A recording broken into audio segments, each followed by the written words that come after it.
3, I'm Rifkin, joined today by Livy B. And spawning in the top left corner of the map is going to be the yellow Terran player, Speak Now, aka Byun.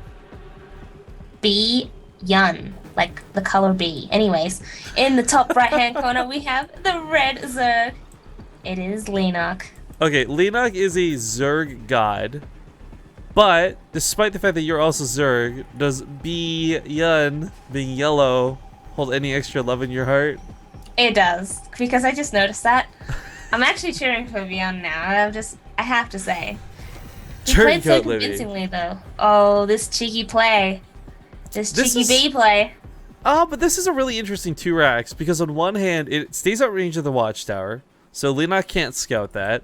Secondly, it is out of position enough to give the Marines a small boost if they're running across the map, because again, Byun doesn't quite know where Leenock spawned yet. He doesn't know that this is actually a great spot for the racks, but it's the fact that this is going to go unscouted. This is so awesome and disgusting, and we'll see if it works. I feel like with this Overlord scouting Byun's base, like the first spawn location it could possibly scout is the proper location. He could be okay with this. Like it is Cactus Valley. It's a large map, so the distance between these 2 racks and where he needs to be is still quite a long distance. Like it wouldn't be as close as the 2 racks. That Overlord's going to give this away, and Byun's going to know immediately it's the top right. Turns around. Yep, there we go. But that's the thing with distance that's kind of funny in StarCraft. Like, okay, the Marines aren't going to pop out right there. That's true. But once you have that reinforcement line going, it becomes kind of consistent. And as long as there's no disruption, distance isn't as big of a deal. But I am a little bit worried. Leenock does pull the drone to see that this is coming. He's fully aware of what's going on now. It's not even a question. He knows exactly what's happening. Yeah, he's going to be dealing with this with the drone pool. I actually do like, if you're going for the 15 hatch, to do the drone pool. Deny the first bunker, even possibly the SCV. And I don't think this is going to work for Byun, actually. I think he's going to have to try and at least macro out of this. But as I say that, I feel like Leenock is actually overextending quite significantly with his drones. Yeah, the reason I find this so disgusting is it was not too long ago. I think it was just like the end of last year. We had Leenock play a best of 7 versus Major, and Major did a lot of 2-raxing, and Leenock dealt with it very, very effectively. I feel this time not really the case. Like, those drones bought time for the Lings to come out, but he lost so many drones in the process. Yeah, these 3 Marines though, they definitely will fall, even though they're off creep. And some Lings will go down, but slow Lings, they still do outrun Marines just so ever slightly well enough. Yeah, but look at that control on Byun. Byun is so sick, it's ridiculous. Even the SCV getting some shots fired in here, like, that was something where there's an overwhelming amount of Lings, and Byun almost trades that out evenly. Like, are you serious? What the fuck? Yeah, that was nice. And even the as you said, the SCV trying to target down the Lings really messed up the AI of those Zerglings just for a second to get an extra Ling kill in. I don't know that I love that he's doing this on the low ground, but these 4 Marines are going to deal with these Lings no problem. Without speed, Byun's control is just going to be absolutely what he needs. And that's I think one of the highlightable moments about StarCraft 2. And you definitely see this in other games as well, but for me in StarCraft, it's so awesome when you're like, okay, these are units that can do this, but that will do blank, but they can do this because like it's in the hands of somebody so good.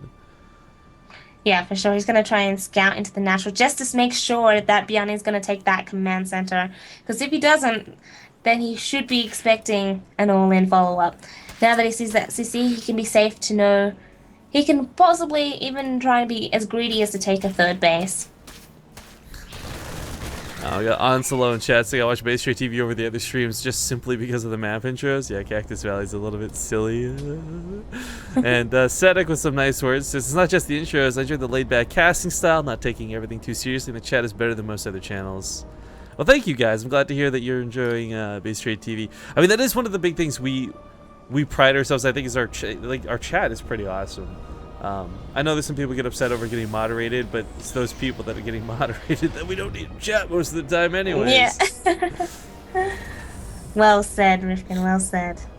No, I just like it because you go to WCS, you go to any channel that's got like 5,000 plus people on it, and it's just terrible. You can't even be in the chat. It's no fun for anybody. You can't even read anything. Yeah, but like I like that we can hit like 7K viewers and still not have to do sub mode all the time with Naniwa being for, like even on the stream like yesterday. I mean, it was relatively tame. But that's good. Anyways, just shout out right back at you guys for being excellent and Because you guys are awesome. yeah, giving us reason to keep Comcast. I mean, fuck, we wouldn't be doing this every day, every hour if we didn't have an audience for it. That's for sure. So big love, guys. But anyways, the factory on the way. It's all a little bit delayed for Byun, of course. But the biggest thing was he did get a third CC up, and this is where he really starts to shine here. He might be down in workers, but that mule coverage will carry him for some time. Yeah, Leenock, definitely. And it was actually a while before Leenock took his third base. He decided to go for the double gas instead. And behind this, he's getting double evolution chamber. He's getting his third gas up, and he's really rushing out the speed and Baneling Nest. This is a little bit of concern for me, though, for both players, really. Army supply is low. No one's looking to attack. If they get too caught up in a passive game, that's where you start seeing this get a little bit bad for Terran, I'd say. Last thing you want to do is just let a Zerg player macro to drones, get to like 70, and then like go ham on Lings and Banelings for the rest of the game. Like, Byun is getting those Hellions out now, but he's going to have to do a little bit of poke. There's still no starport, so, I mean... Yeah. Without Medivacs, drops are out of the question. I'm not sure if he's gonna... I wonder if he'll throw it in an armory. He's going for the double evolution chamber, so he's definitely trying to prioritize his upgrades above everything else. Above going for the multi-prong drop straight away. He's getting a starport now, but this delayed medivac action, I feel like, will cost him the map control and the okay, so straight up, Leenock just macro. Straight up, that confused me for a second. Because you had double Evo chambers, so I popped over here. I'm like, yeah, double Evo chambers, and then you're like starport. I'm like, what the fuck is going on? Wait, what? did I say double Evos? Yeah, you did. I meant double NGs. I didn't remember. They both start with the letter E, man. Bullshit is what it is, man. But Gotta yeah, change the name. no, it is like it's gonna be so weird to see upgrades before Medivacs. Like you don't see this. It's not standard. But this game isn't standard. We got the 2 racks opener that didn't kill Leenock. But man, Leenock's army supply really is suffering, and it's because he's been droning so hard. And it's not a bad thing. If you can get to 70 drones as soon as possible on 3 bases, you're set for life if you can play that game out. But if Byun pushes within, say, the next 15 supply, god damn, that's going to be a lot of Marines, and I don't know that Leenock's going to be able to deal with it.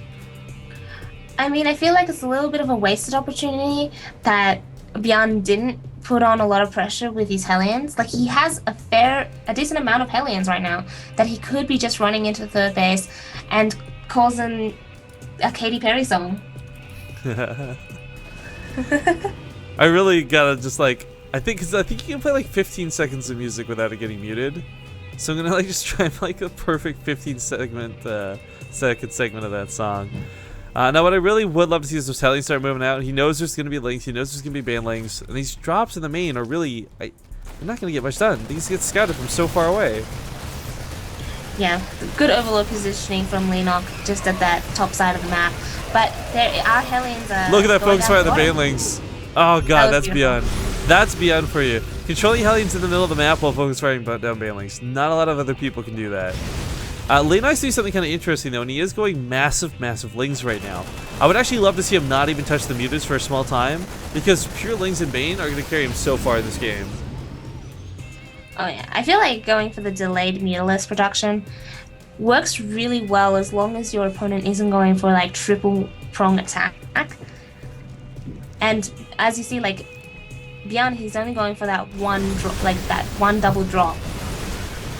Yeah, he just doesn't have a lot of Medivacs to work with right now. Does kite pretty decently in the middle of the map, but that's going to sadly come to an end here in a moment. Would have loved to see him be able to pick off his Banelings, but pushing in the north, Byun twice now just barely misses both live tumors on the scan. So that kind of sucks. Banelings are only here towards the third. Ooh.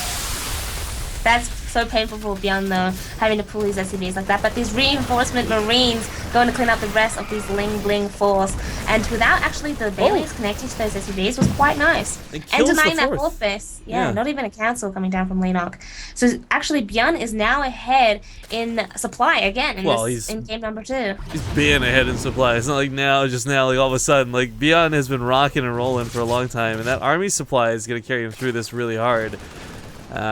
Drops in the main once again come out. This time there's mutas, so the Medivacs might not get out for free like last time. Byun's just gonna take the best engagement he can. Tries to focus down the mutas. Does cost him a couple marines. Yeah, now the Widow Mine production has begun for Byun. It has begun. I don't know. Yeah, something like that. Bit of a rhyme there. Just sounds like we're talking about a Byun gun, like pew pew pew pew. Drop to the south. Yo, this is kind of scary. There's a lot of overlords. I didn't even realize there's so many overlords. I was about to just mention that. The overlord spread down here at the bottom side of the map is phenomenal. Like, perfect spacing between each of them as well, might I add. Livy, girl, you making toast because you just bred my mind. No, but I mean, like, this...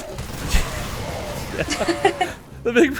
Sorry, it's a bad pun. The big part of this, though, was the point of this spread being so perfect means you absolutely catch any medevac. There's no dead space to slip by. There's no sneaky path you, like, rally around the corner of the map and then, like, catch Leenock off guard with. Now Leenock's on the counterattack, and while he's still down in supply, my biggest concern is he doesn't have a lot of banelings with this army. Like, this is a lot of lings, and that's cool, but he needs 5 banelings. banelings in total. Yeah. He's actually getting burrow right now as well, which is actually really interesting. Oh. I feel like maybe to burrow a ling at each expansion. No. Leenock's really good with bailing landmines. He's just as good, if not better, than Snoot. So it's something we're definitely going to see come into play, which could be really awesome. Oh, that would be sick. Really awesome to see. But now Leenock's actually nearing maxed out. He's putting on a little bit of pressure here in the main base. Takes down the missile turret. Now these SCVs are on the run. And Byun actually has to pull some supply back into the main to try and deal with this. Goes for the counterattack, though, and I actually don't think this is too bad of a choice. Looks like it's to be a bit of a attempted base trade, I guess we'll call it. It's a really awkward situation, as the production from Leenock is camped, but there's nothing at home to stop the attack. Every ling and every baneling's attacking that third. They take forever to break the bunker. It finally goes down. The Thor's kind of here, I guess. The Thor's just taking some hero shots from those banelings. Kind of out in the middle of nowhere. Oh, here comes the banelings back home. Trying to save him. So many banelings, though. But look at that split. Look at that focus fire. Byun's so good, but he's going to tap out. GG. Leenock, ladies and gentlemen, will be the Game 2 victor. Tying up the series now 1-1. It really came down to the Mutalisk in the main. It stopped all the production from all of those barracks. Yeah. And the hatcheries were still producing lings, and with only like a couple of marines and a few marauders left in the natural for Leenock, he just knew it was end of days. Very, very close game, though. I felt like Byun was definitely in the lead for a good chunk of that game. Yeah, that was a good set. We're going to hop into game number 3, though, guys. One moment. We're going to play a quick break, and we'll see you soon.